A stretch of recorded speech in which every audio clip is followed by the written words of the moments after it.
नमस्कार। क्या बोलती पब्लिक, मजे में ना?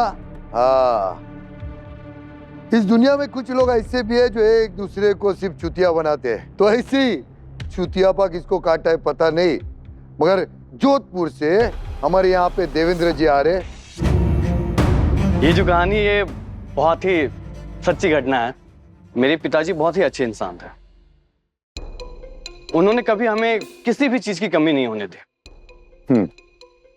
और वो हमसे इतना प्यार करते थे, इतना प्यार करते थे कि पूछिए मत।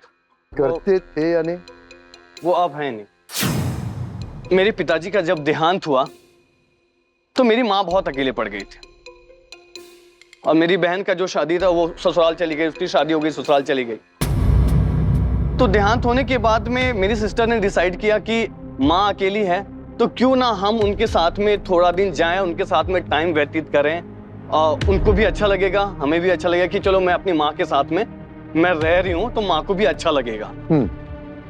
मेरा जो जीजा है नरेश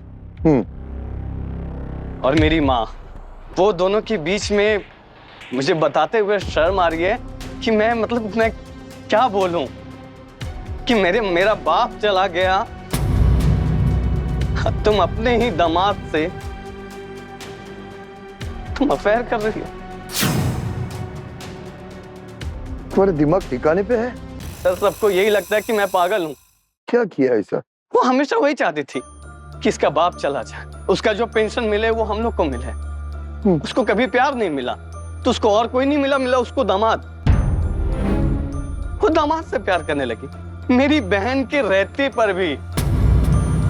भाऊ मैं ये चाहता हूँ कि वो जिस घर में दोनों साथ रह रहे हैं, मेरी बहन और मेरी माँ दोनों एक साथ में, ऐसा नहीं चलेगा। या तो आप मेरी माँ के साथ रहिए या तो फिर मेरी बहन के साथ रहिए। अगर मेरी बहन के साथ आपको नहीं रहना है तो मेरी बहन को आप डिवोर्स दीजिए। बस मैं यही चाहता हूँ, ये दोनों के साथ नहीं चलेगा भाऊ। ठीक है देवेंद्र जी। जी आप बैठिए पीछे, मैं बुलाता हूँ आप। धन्यवाद। मेरे पति और मेरे माँ का मेरे आंखों के सामने अफेयर चल रहा है और मैं उनके सामने बैठकर तमाशा देख रही हूँ। मैं कुछ कर भी नहीं सकती। तो फिर क्यों रह रहे हो आप उसके साथ? क्योंकि मैं मजबूर हूँ, मुझे रहना भी नहीं है, लेकिन हालात ने मजबूर कर दिया है मुझे। ऐसे कौन से हालात है आपके जो आपके सामने आपकी माँ और आपके पति कुछ गलत कर रहे हो और आपको चुप बैठना पड़ रहा है? मैं पढ़ी लिखी नहीं हूँ। तो मेरे को एक बात बताओ, इससे पहले आपका पति के साथ कैसा था आपका? वो बहुत अच्छे इंसान हैं। ऐसा नहीं है कि वो अभी अच्छे नहीं हैं। वो मेरे माँ के जाल में फंस गए।